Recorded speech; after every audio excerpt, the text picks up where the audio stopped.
नमस्कार मु प्राची आपण मानको मो channel Twinkles food and creativity को स्वागत करुच्ची। आज मु आपण मानक पई कंकड़ा तरकारी रेसिपी लेके आछि जहा को गरम भात सहित खाइले बहुत स्वाद लगे। तो यही रेसिपी को लास्ट टाइम देखंतु। वीडियोटी भल लागिले लाइक कमेंट शेयर सब्सक्राइब कर नियंतु। एबे चलंतु रेसिपी स्टार्ट करिबा। मु तो प्रथमे कड़ाई तेल कड़ाई को गरम होगा छाड़ी देइछि। तेल कड़ाईटी गरम हो गला परे धोईकी मैरिनेट करी रखिथिबा कंकड़ा गुड़ी को एथिरे फ्राई करि नबा। मु कंकड़ा को ड्रेसिंग करी दुकान नहीं आसली तो सेति पई मु आपण माननकु ड्रेसिंग रो वीडियोटा देखैनी। तो आपण माननकु जदि सेटर कंकड़ा छड़ेबार वीडियो दरकार तो मते कमेंट कर जणाइले मु निहाती से वीडियो देखि। ड्रेसिंग करी आनला पर याको भल भाबरे मु धोई देइथिली। तापरे लूण हलदी लंका गुंडे या गोले की रखी देइथिली। तापरे याको भल भाबरे सोरिष तेल रे फ्राई करूची। आपण माने याको 10 रु 15 मिनिट पर्यंत भाजिबे। 10 रु 15 मिनिट पर्यंत भाजी सला पर देखन कंकड़ा रो कलर चेंज हो जाइछि। एबे इटे ठीक टाइम याको आमे तेल कड़ाई रु बाहर कर नबा।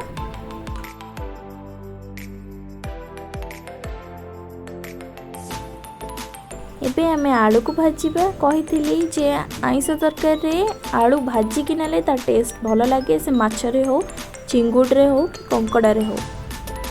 थिरे मु आलू रो साइज लंबा लंबा करी काटिची। आ आइंस तरकारी लंबा लंबा करी काटी कि नेले भल लागे। आ एथिरे किछि लूण ऐड करके भाजिबा ताकि आलूटी हमर भल भाबरे सिझी जीवो फ्राई होला भितरे। देखो तो आलू मध्य भल भाव फ्राई हो जाइए। एबे याको कड़ाई रु गोटे गोटे करी काढ़ी दबा। कंकड़ा तरकारी पे मुझे अदा रसुण पियाज को भल भाव बाटिकी नहीं। आउ कंकड़ा और आलू को तो प्रथम भाजी देइथिली। आउ एथिरे 2टी टमाटो काटिकी नहीं। आउ किछि नड़िया रस नहीं। नड़िया रसटी कंकड़ा हो कि चिंगुड़ी तरकारी दीटा जाक पकेले ता टेस्ट 2 गुण बढ़ी जाए।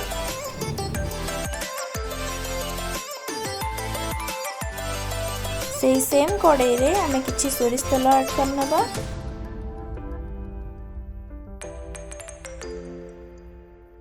एबे एथिरे 1 स्पून चीनी ऐड करिबा। तापरे चीनीटी मेल्ट हो गला परे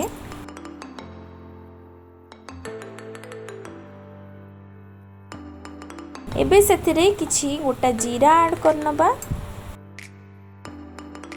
तो अबिका चीनीटी भल भाव मेल्ट हो जाइए और जीरा मध्य फुटी जाइए। एबे सेथिरे बाटिकी रखिथिबा अदा रसुण पियाज रो पेस्ट को एबे ऐड करि नबा।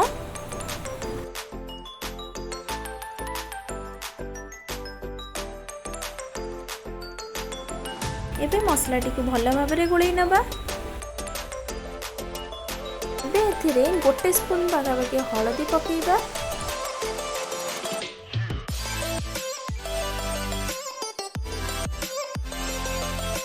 तापर एथिरे 2 स्पून पाखापाखि लंका गुंड ऐड करिबा। तापर पुणी एथिरे ए सब को भल भाव रे मसला दिहरे मिक्स कर नबा।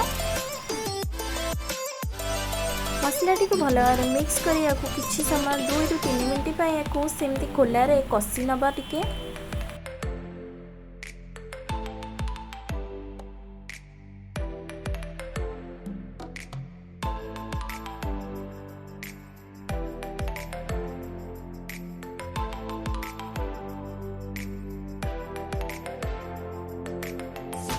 दुई रु 3 मिनिट खोलारे कषि सारा पर याको एबे कवर करिकी आहुरी 5 रु 6 मिनिट पे कवर करी फुटिया को छाड़ दवा। मसला को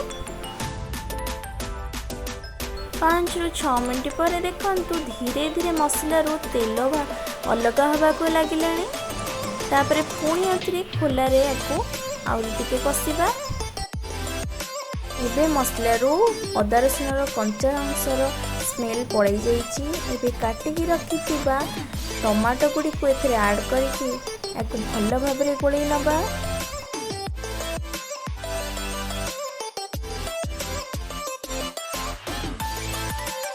तापर एथिरे स्वाद हिसाब रे लूण ऐड कर दबा। लूणटी टमाटो को जल्दी सिझिबारे साहाय्य भी करिथाए। तापर एक भल भाव गोलई नबा। एबे पुणी आउ थे 2 ରୁ 3 मिनिट कवर कर मसला को फुटिया छाड़दबा। एबे कवर कर देखंतु टमाटो गुड़िक हल्का सिझी आसला।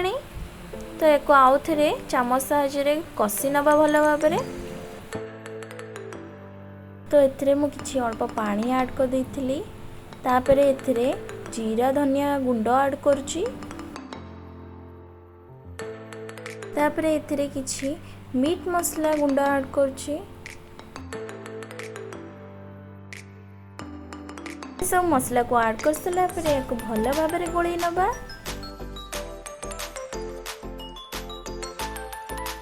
तो एमती 5-6 मिनट पर मसलाटी कषिला देखो एबे भल भाव मसला कषि जाइए। तो एबे नड़िया रस को मु ऐड करुची। नड़िया रस को ऐड कला बेले गैस रो फ्लेम को लो मीडियम फ्लेम रखिबा। नड़िया रस को मसला देहरे भल भाव मिक्स करनबा। एबे मसला देहरे कुछ पानी ऐड करिबा।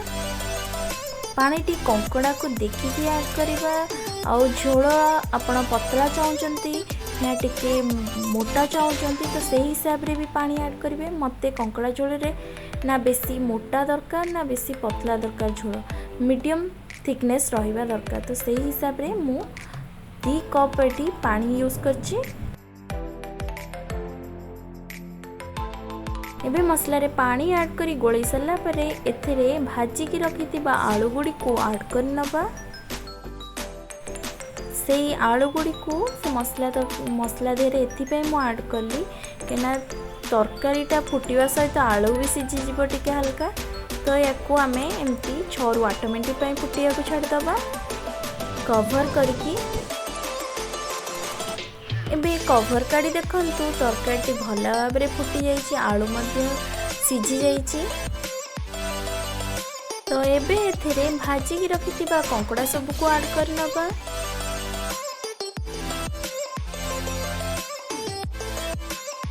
सब को ऐड कर सारी एक भल भाव गोलई नबा।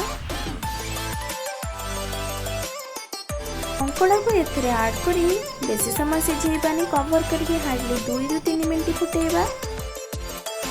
एबे कवर काढ़ी देखंतु तरकारी भल भाव फुटी जाइए। आ बास्ना भी मध्य बहुत सुंदर आसुची। एबे एथिरे गरम मसला किछि ऐड करनबा। काटिकी रखिथिबा धनिया पत्र मध्य एथिरे ऐड करनबा। ऐड करी एक भल भाव टिके हल्का गोलई नबा। एबे हमर कंकड़ा तरकारी टेस्टी कंकड़ा तरकारी प्रस्तुत हो जाइए खाइबा पाई। आपण माने भी हमर एही प्रोसेस रे घरे निहाती ट्राए करंतु। हाँ वीडियोटी भल लगे कमेंट निहाती करिवे। जो माने अभी जाए मो चैनल को सब्सक्राइब करना चैनल रे नुआ अछंती चैनल को जल्दी जल्दी सब्सक्राइब कर नियंतु।